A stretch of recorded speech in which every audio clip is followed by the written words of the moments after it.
श्रीमद् भागवत गीता का 5वां अध्याय। अर्जुन बोले, हे कृष्ण, तुमने पहले कर्मों को त्याग करने को कहा, फिर कर्म करने की प्रशंसा करते हो। इन दोनों में जो अधिक हितकर है वही एक बात निश्चय करके बतलाओ। श्री कृष्ण जी बोले, कर्मों का त्याग और कर्मों का करना ये दोनों ही मोक्ष के देने वाले हैं, परंतु इन दोनों में कर्म त्याग से कर्म योग हितकर है। जो किसी से द्वेष नहीं रखता, ना किसी पदार्थ की इच्छा करता है, वह नित्य सन्यासी है। ऐसा पुरुष संसार बंधनों से छूट जाता है।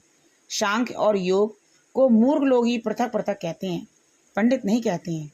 जो इन दोनों में से एक भी अच्छी तरह स्थित हो जाता है, उसको दोनों का फल प्राप्त होता है। ज्ञान योगियों को जो स्थान मिलता है वही कर्मयोगियों को प्राप्त होता है। ज्ञान योग व कर्मयोग एक ही है। जो ऐसा देखते हैं वही उत्तम है। कर्मयोग के बिना संन्यास का प्राप्त होना दुस्तर है। कर्म करने वाले मुनिजन को ब्रह्म प्राप्त होने में विलंब नहीं लगता। कर्मयोग युक्त शुद्ध अंतःकरण वाला, मन तथा इंद्रियों को जीतने वाला, संपूर्ण प्राणियों में अपनी आत्मा को देखने वाला, कर्म करता हुआ भी कर्म फल से लिप्त नहीं होता।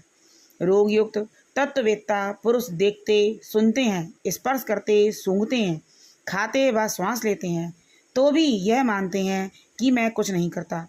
ये बोलते, त्यागते व ग्रहण करते हैं, परंतु यही मानते हैं कि मैं कुछ नहीं करता।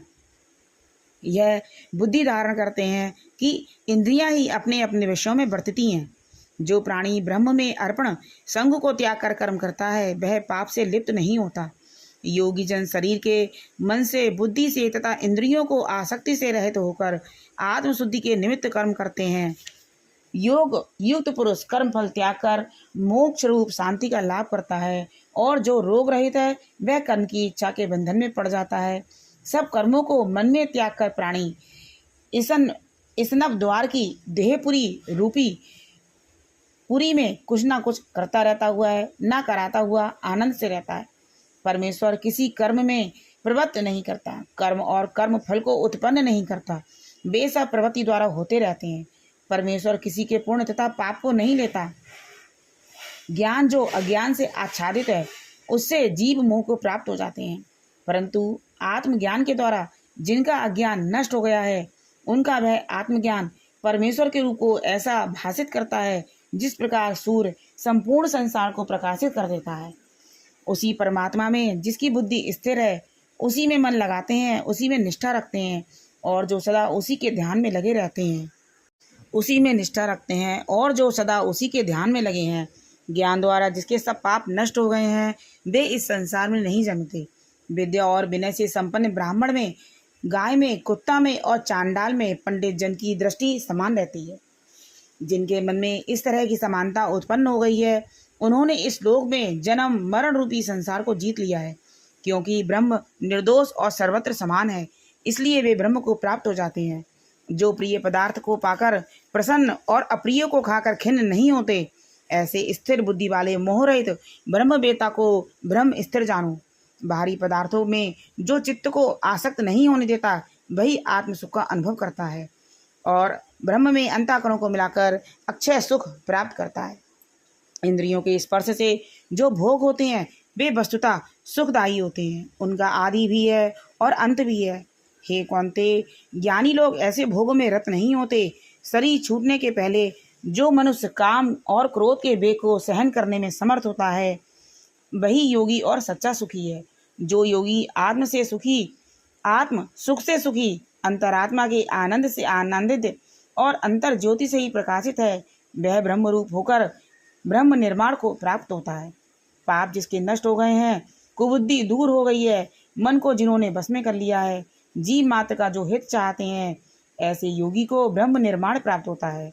काम तथा क्रोध जिनमें नहीं है, मन में वेग को जिसने रोक लिया है, ऐसे आत्मज्ञानी योगियों को ब्रह्म निर्माण सहज ही प्राप्त होता है। बाहरी पदार्थों संयोग से अलग रहकर दोनों भवों के बीच में दृष्टि लगाकर नासिका के भीतर चलने वाले प्राण तथा अपान वायु को सम करके, इंद्रिया, मन और बुद्धि को बस में करके, इच्छा, भय, क्रोध को त्याग, मोक्ष की इच्छा रखने वाले योगी जीव मुक्त हैं। जो मुझको सब यज्ञों तथा तपों का भोक्ता, संपूर्ण लोकों का स्वामी तथा सब प्राणियों का मित्र जानते हैं, उन्हीं को शांति प्राप्त होती है। बोलो श्रीमद् भागवत गीता की जय। अब 5वें अध्याय का महात्म्य कहती हूँ। श्री भगवान जी बोले, हे लक्ष्मी, 5वें अध्याय का महात्म्य सुन। एक ब्राह्मण पिंगल नाम का अपने धर्म से भ्रष्ट हुआ। वह कुसंग में बैठ मच्छी मांस खावे, मदिरा पान करे, जुआ खेले।